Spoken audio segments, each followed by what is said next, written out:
大東流合気柔術。合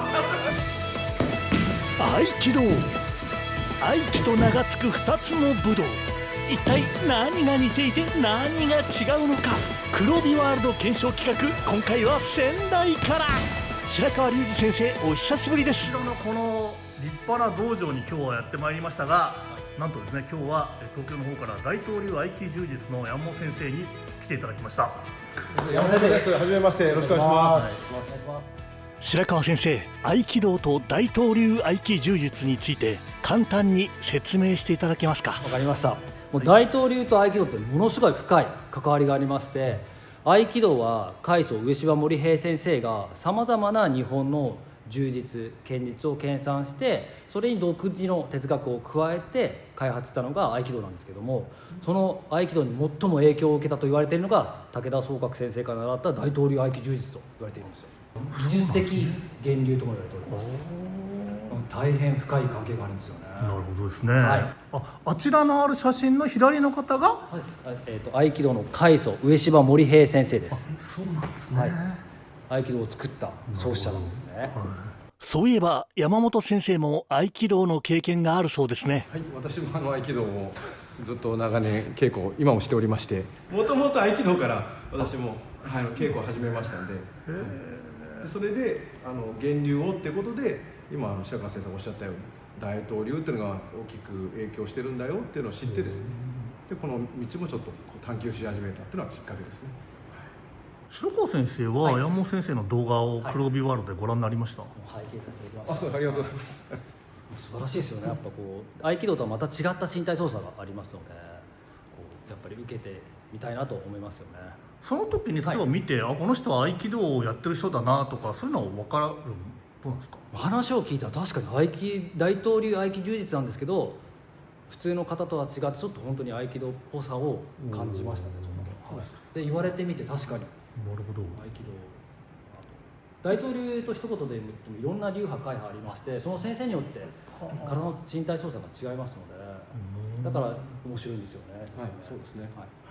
山本先生は白川先生の動画を今まで見たことあります？はい、もちろんです。白川先生のYouTube チャンネルも拝見しておりますし、黒帯ワールドでも拝見しておりますんで、はい。どういう印象をお持ちでした？白川先生。身体能力がまず高いなっていうのがやはり印象で、合気道の先生もいろいろいらっしゃいますけど、ここまでアクロバティックに体を使って合気道をされる先生が多分少ないですし、結構細身だっていうのもあったんで、どこからこの力が出てくるのかなっていつも興味深く、拝見しておりました。早速ですけれども、アイデアあります？はい、技を比較すると合気道の体さばき、ダイナミックな体さばきと、あと大東流の小さなさばきって大きく違うので、同じような効果でもさばきによって全然違うので、それをちょっと皆さんに比べていただければと思います。確かに白川先生はやっぱりよくダイナミックっておっしゃる、はい、ダイナミックな動き、ダイナミック合気道と。逆に言うと大東流の方はもう映像で見てるとほぼ動いてないじゃんみたいな。そうですね。早速ですけど、ちょっとその比較を見せていただきたいと思います。お願いします。はい、お願いします。先生、私からいいですか？はい、よろしくお願いします。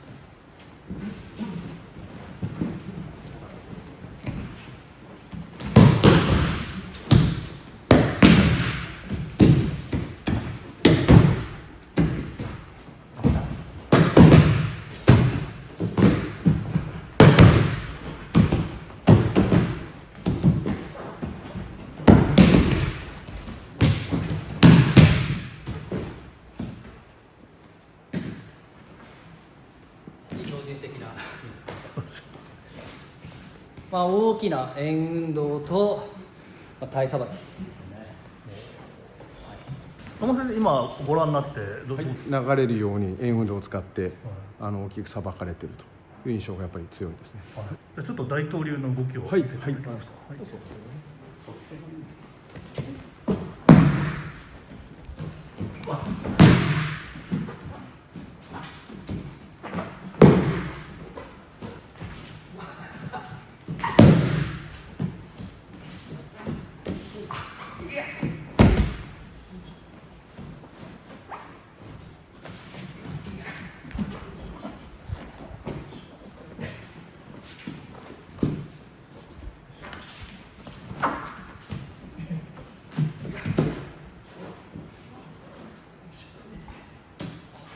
白川先生どう思われました？いや小さな動きの中でやっぱり身体操作があってしっかり崩されているので、はい、しっかりとした崩しがあるなっていうふうに合気道から見えました。やっぱそうなんだ、早速あ、了解します。私が受けてテイスティングしたいと思います。あ、はい、じゃあ先生よろしくお願いします。よろしくお願いします。お願いします。テイスティング。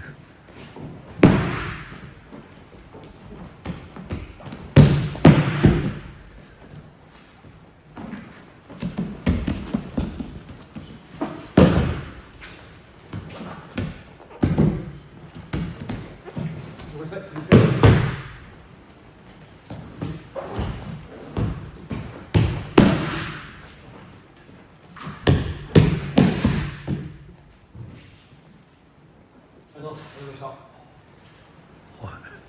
小さい動きの中にこう円運動って感じますね。あと呼吸の合わせ、あと波ですかね。そういう力の繊細さを感じました。それやっぱ体験して感じるんですか？感じます。やっぱこう合気柔術とか合気道っていうのはこう触れた時に先生がどのような力を流しているかっていうのを感じるので、本当に繊細さを感じましたね。そうなんですか？はい、そこがやっぱり難しいところで、何もトレーニングしてない人はどのように力の流れが体に伝わってるかなっていうのを感じ取りにくいんですけども、稽古で合気道とかはその力の流れを繊細にどれだけ感じるかっていう稽古をしているので、山本先生の素敵なエネルギーを感じて笑顔になるような、はい、すごいですね。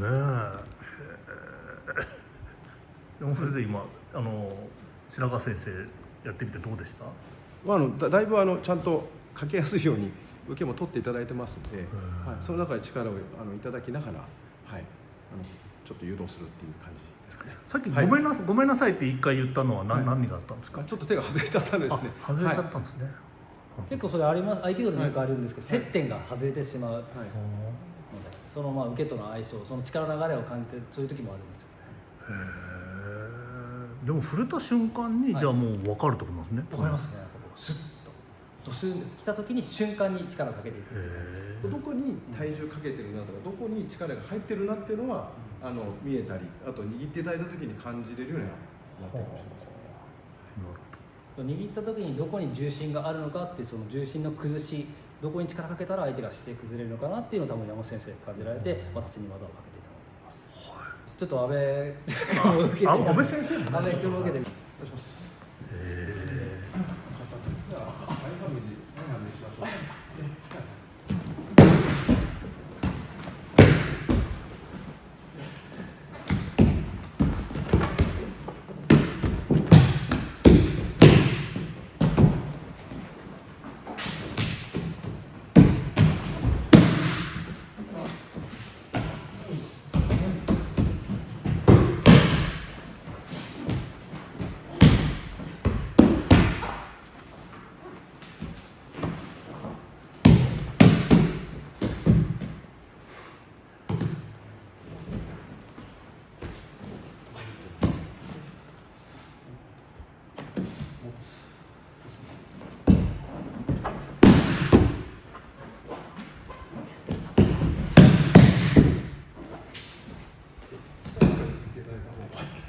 ランプしやすいんですね。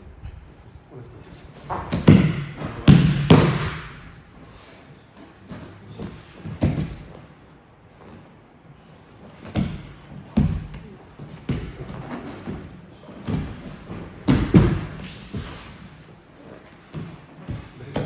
すみません。いかがでした、安倍先生？瞬間的に崩されるのと、本当に落ちやすい場所に導かれるというか、そういう感覚を受けました。やっぱり合気道と大東流はとても共通点がありそうですね。共通点すごくあると思います。私もダイナミックには動いてるんですけど、小さくもできるので、あ、そうですね。はい、でも山本先生も逆で小さくやってるんですけど大きくもできると思うので、その崩しって多分共通点かなりあると思ってます。逆に、共通点は多分いろいろあると思うんですけど、ここだけはちょっと全然違うんじゃないかみたいなところがあれば教えていただきたいんですけども。そういう点先生どうですか？そういう点ですか。違う部分ですね。違う部分ですか。そんなに大きくはないと思うんですよね。やっぱりその影響を受けてる分ですね。でも先生も柔らかく触りますって相手の方はおっしゃいますし、私たちもあんまりがっつりグッて握ったりとかせずに柔らかく崩していくので、そういう意味では非常に似てるので、先生は縦の円とか使われますか？もう立体円立体使われますか？ってなると多分立結構体円そうです。斜めから見せるし縦もそうですね。横からもはい。そうなるとほぼ一緒。考え方としては、はい、表現の仕方が違うっていう。でもそれはもう多分崩しの原理ですよね。別に合気道だから大東流だからってことじゃないと思うんですよ。ああそうか。じゃあ共通するような動きで、例えば先生小さい動きで、はいこういう崩し、で合気道だったら例えば呼吸をひねりと大きく相手の自分の体を入れて崩す動き。でも先生が今やられたのは本当に小さい動きでこういう大きな違いがあります。大きく体を入れて腰を使ってで先生は逆に腰を使わないで投げられたような感じなんですけど、先生ちょっと説明していただけますか？私たちのは、こうやってやってる重心をまず落とします。落としてもらうことで下に行くので、そうすると反射で上がってくる、緩めると、この時に上にやってあげて下に落としていく感じなんですね。でそこに一応柔術は決めていて、こういう柔術とこういう柔術を決めてあげて下に落としてあげて、それを片手で表現する。山本先生は見ました。足動かさないでその場でやられてたので、ここがやっぱり合気道との違いなんですよね。でここです。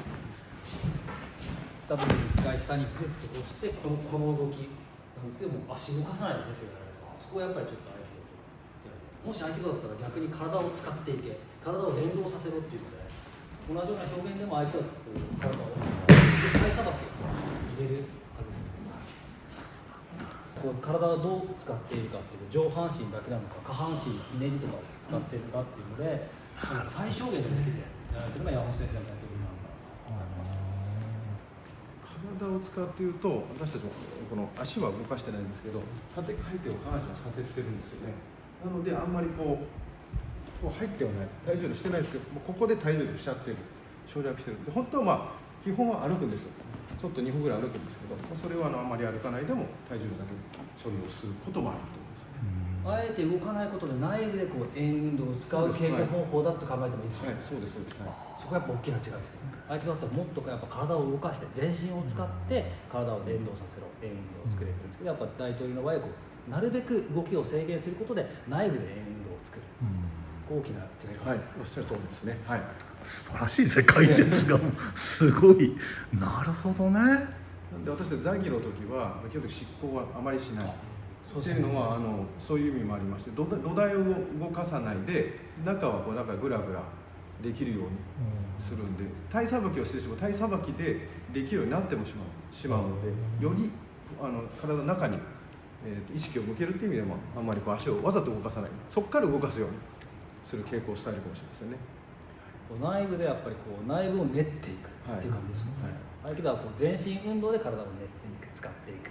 だから受けの仕方も多分すごく違うと思っておりまして、受けも全身で体の中心を使いながら全身で受けを取って体力と、強い体を作っていく。で最小限がなるべくしないようにしてる。